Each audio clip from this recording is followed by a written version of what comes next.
Esse é o Sublinha Comigo, um clube de leitura séria de fé reformada e vida real.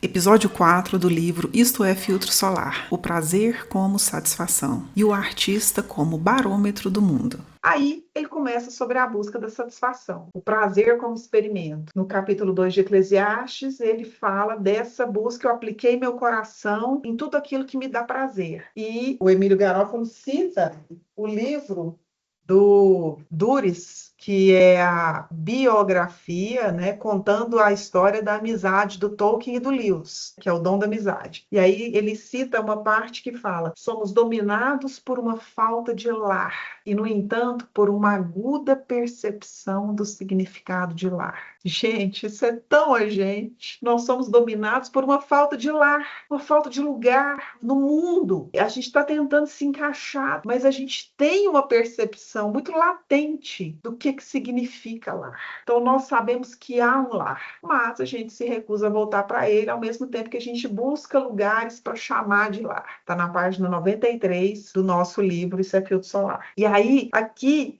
ele recomenda o James Smith, que foi o autor que nós lemos em janeiro. Não o mesmo livro. Ele recomenda esse Na Estrada com Agostinho, Uma Espiritualidade do Mundo Real para Corações Inquietos. Eu fiquei morrendo de vontade de comprar, gente. Não comprei, mas fiquei morrendo de vontade de comprar, porque ele cita um trecho desse livro, do Agostinho, até longo o texto, lá na página 93. Eu transcrevi para vocês hoje um pedaço desse trecho que ele cita. Então, a diversão é problema? Não, a diversão em si não é problema. A questão é que o ser humano acha que vai encontrar Deus ali. Ele vai encontrar Deus na diversão. O coração inquieto, o colapso moral, ruínas físicas e o cansaço metafísico. Surge um movimento que responde ao vazio. Aí a gente entra no existencialismo. Logo após a Primeira e a Segunda Guerra, a Europa experimenta um momento de muito pessimismo, porque a ciência, quando você para analisar as datas, você vai ver que assim, a humanidade dá um salto científico. No final do século XV para o XVI, começa um salto científico. E aí as coisas vão andando muito rápido, tudo vai andando muito rápido. Aí vem a prensa, aí vem o telescópio, depois já vem as universidades, aí já vem o conhecimento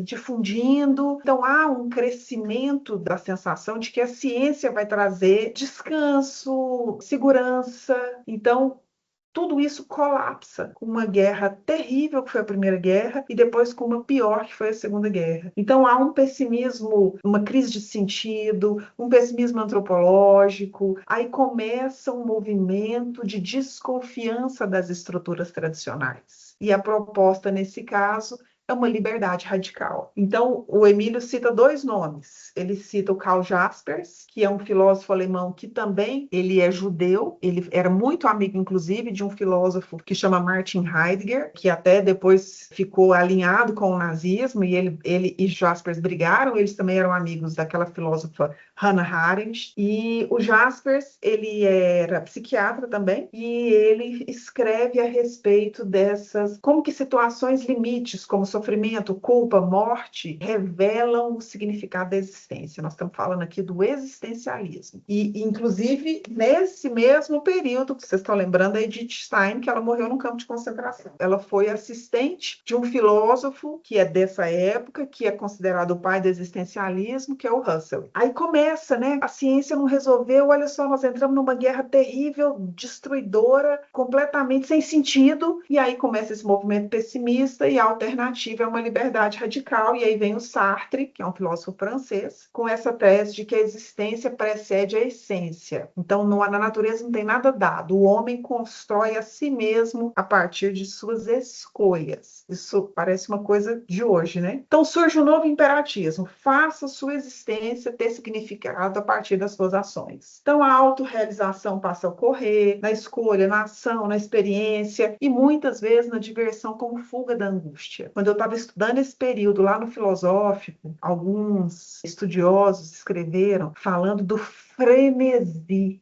que tinha nessa época, na busca pela experiência da liberdade radical, para tentar sair daquela angústia de ausência de sentido que o final das duas guerras trouxeram. E aí a Nancy Pearcey, que ele cita ela falando que o artista, ele é o barômetro do mundo. Então os movimentos artísticos captam esse sentimento de pessimismo, respondem através dessa ênfase na liberdade radical, e aí o coração inquieto igual o coração. Salomão, ele tenta fazer com que a liberdade total ela seja um suprimento para poder sair daquela angústia. Quando o sentido ele não é recebido, ele precisa ser fabricado. E aí há essa busca de encontrar um significado sozinho. Está lá na página 100 do Emílio Garófalo. Mas há pistas de que há algo maior. O coração humano o tempo todo encontra pistas de que há algo maior. E essa busca frustrante, essa busca estimulante, revela também uma parada provisória. E aí o James Smith fala, quando ele coloca esse trecho grande, que a estrada promete descanso, mas aponta sempre para além, como se a gente buscasse o fim do arco-íris. Você quer alguma coisa, você tem aquela coisa, e quando você chega lá, mas aí precisa de algo mais, porque aquilo só não vai ser mais suficiente. Eu lembro quando a Fernanda fazia mestrado em São Paulo, a turma dela brincava, os homens da turma dela brincavam, falavam assim, Ferrari na garagem vira Fusca. Então, assim, no momento que você adquire, você fala, nossa, isso é maravilhoso, mas com o tempo, com o uso, aquilo desaparece, aquilo deixa de ter significado. Você precisa de um novo estímulo, precisa de algo novo para poder tentar fazer o estímulo reaparecer. Aquela sensação de excitação voltar. A frustração, ela não é defeito, ela é sinal de que a gente está aqui de forma transitória, da transcendência. Então é que existe algo além de nós. Aí ele cita o Makoto Fujimura. O Makoto Fujimura é um artista plástico que congrega ainda, mas era a igreja do Timothy Keller em Nova York. E ele escreveu alguns livros também. Um deles é Arte e Fé, uma teologia do criar. E ele transcreve uma frase do Fujimura que é: a beleza está conectada à satisfação. Ela apela para nós em múltiplos níveis. Então aqui ele faz essa, assim, dentro dessa ausência de sentido, algumas coisas elas apelam para nós para nos mostrar que há algo maior do que a busca, tentativa de trazer significado para a nossa vida somente em nós mesmos, que essa tentativa é uma tentativa frustrada. E para essa semana, como é que nós devemos viver aqui? Em Cristo nós olhamos como quem vê. Essa frase é do Emílio Garófalo. Nós somos criados por Ele e para Ele, nele há paz, verdade e vida. Rimos como quem chora por um mundo que está por passar e choramos como quem ri por um mundo que está para chegar. A lógica do já e do ainda não. Nós já estamos aptos, mas o reino ainda não está aqui. Nós vamos estar com o Senhor ainda. Vivemos no jardim ainda imperfeito, com olhos no jardim novo. O vapor não é o fim, é a pista.